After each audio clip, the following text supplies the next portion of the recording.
2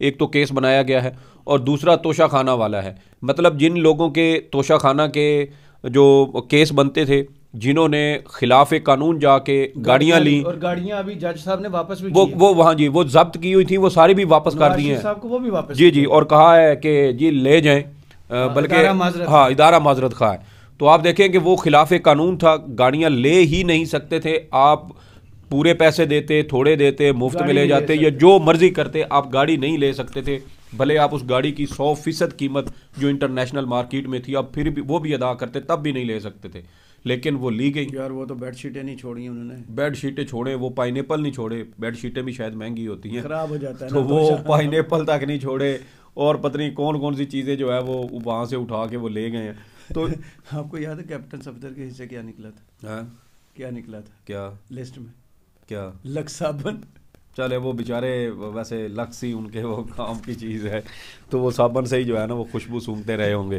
تو بہرحال آپ دیکھیں کہ یہ دو مین کیسز ہیں جو عمران خان صاحب کے خلاف چل رہے ہیں، اور توشہ خانہ میں اب وہ کیس چل رہا تھا، اس میں ٹرائل کورٹ نے آج ان کی جو ضمانت کی استدعا تھی وہ بھی مسترد کر دی ہے.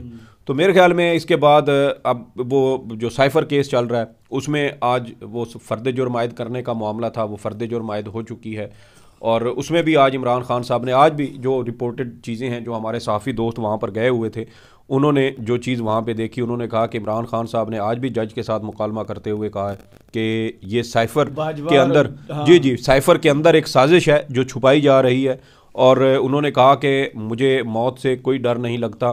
اس سائفر میں جنرل باجوہ کو بھی اور ڈونلڈ لو کو بھی میں گھسیٹ کر اس کیس میں لاؤں گا اور ان کو بھی عدالت کے سامنے کھڑا کروں گا. تو میرے خیال میں عمران خان صاحب اپنے اس دو ٹوک موقف پر ابھی بھی قائم ہیں، اور ان کے اسی دو ٹوک موقف کی وجہ سے ان کی پارٹی زیر عتاب ہے.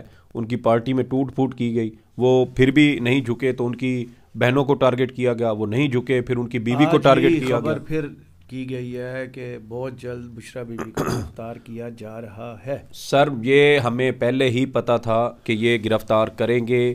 جو بنو شریفہ کی وہ سپتری ہیں ان کی خواہش پوری ہوگی. ان کے سینے میں ٹھنڈ تبھی پڑے گی جب بشرا بی بی کو گرفتار کیا جائے گا، ان کو جیل میں بند کیا جائے گا.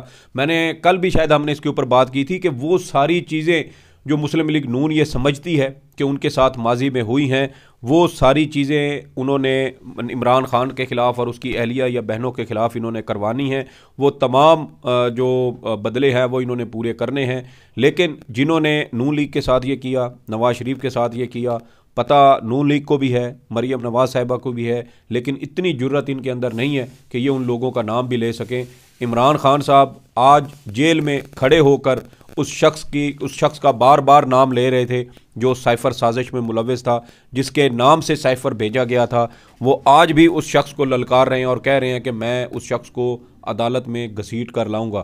تو پھر دیکھیں کہ جرت چاہیے. عمران خان کے خلاف جھوٹے مقدمات ہیں، انہیں پتہ ہے کہ میرے خلاف جھوٹے مقدمات ہیں، اس لیے وہ نہیں جھک رہے. نواز شریف صاحب کے خلاف کرپشن کے جینون مقدمات تھے، اوپن اینڈ شٹ کیسز تھے، واضح سزائیں ہوتی تھیں. منی لانڈرنگ کے کیسز تھے شہباز شریف کے خلاف اور حمزہ کے خلاف، لیکن آپ دیکھیں کہ گواہان مر گئے، تفتیشی مر گئے، اس میں کیس سے جڑے دیگر لوگ اس میں مر گئے، اور وہ باعزت بری، اور وہ دیکھیں کہ وہ باعزت بری ہو گئے. تو یہ تماشا ہماری عدالتوں میں. اور ایک کوٹ لکھپت جیل سے بھی سامنے آئی اور وہ ہے صنم جاوید خان کی.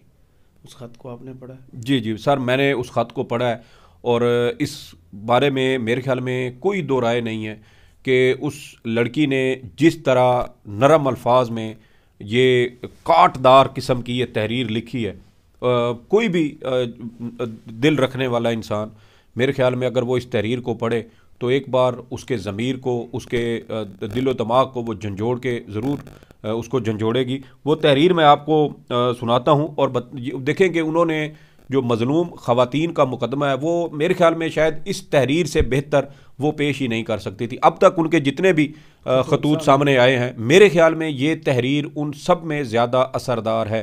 اور وہ لکھتی ہیں صنم جاوید صاحبہ کہ پہلے سنتے تھے کہ جو ہو رہا ہے یہ سب امریکہ کروا رہا ہے. جس طرح پاکستان میں پاکستانی ہر بیماری کا ذمہ دار نظر کو ٹھہراتے ہیں، اسی طرح ملک میں ہر غلط کام کا قصوروار امریکہ کو ہی ٹھہرایا جاتا تھا. مگر گزشتہ 7 ماہ سے سب بدل گیا ہے. اب پورے پاکستان میں جو کچھ بھی ہوتا ہے وہ سب چند خواتین کروا رہی ہیں. جنگ، دہشت گردی، بغاوت، توڑ پھوڑ، جلاؤ گراؤ، اشتعال انگیزی اور یہاں تک کہ قتل بھی علاقے اور شہر تو چھوڑیں دوسرے صوبوں میں بھی جو کچھ ہو رہا ہے وہ سب انہی چند خواتین کا قصور ہے. مزید کہتی ہیں کہ آج کل میاں صاحب کارگل کا کافی ذکر کر رہے ہیں. اب جس رفتار سے میاں صاحب کے گناہ معاف ہو رہے ہیں مجھے ڈر ہے کہیں طیارہ کیس اور کارگل کی ذمہ داری بھی یہی چند خواتین نہ نکلیں. ویسے تو آج کل بھٹو کے عدالتی قتل کا بھی کافی چرچا ہے. اب دیکھیں اس میں بھی یہی چند خواتین کب نامزد ہوتی ہیں. دعا گو ہوں کہ بی بی شہید کے قاتل پکڑے جائیں ورنہ پھر یہی چند خواتین تو ہیں ہی.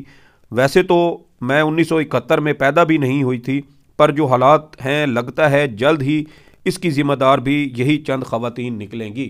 تو آپ دیکھیں کہ چھوٹے چھوٹے جملے ہیں، بڑے سادہ الفاظ ہیں، کوئی بہت زیادہ اردو لغت کے کوئی ایسے الفاظ کا استعمال بھی نہیں کیا گیا جو شاید آج تک ہماری نظروں سے نہ گزرے ہوں، یا کوئی بہت سخت قسم کے ان کے مطلب یا معنی نکلتے ہوں. بالکل سادہ الفاظ میں انہوں نے یہ تحریر لکھی اور اس میں انہوں نے بڑے واضح طور پر بتایا ہے کہ وہ مظلوم خواتین جو گزشتہ 7 ماہ سے جیلوں میں قید ہیں، جن کے خلاف مقدمات نہیں ہیں، جن کے چلان آج تک عدالتوں میں پیش نہیں کیے گئے، اور ہمارے نظام عدل کا جو جنازہ ہے میرے خیال میں وہ روز ہم اٹھتا ہوا دیکھ رہے ہیں، اور آج بھی ہم نے سپریم کورٹ میں نظام عدل کا جنازہ نکلتا ہوا دیکھا ہے.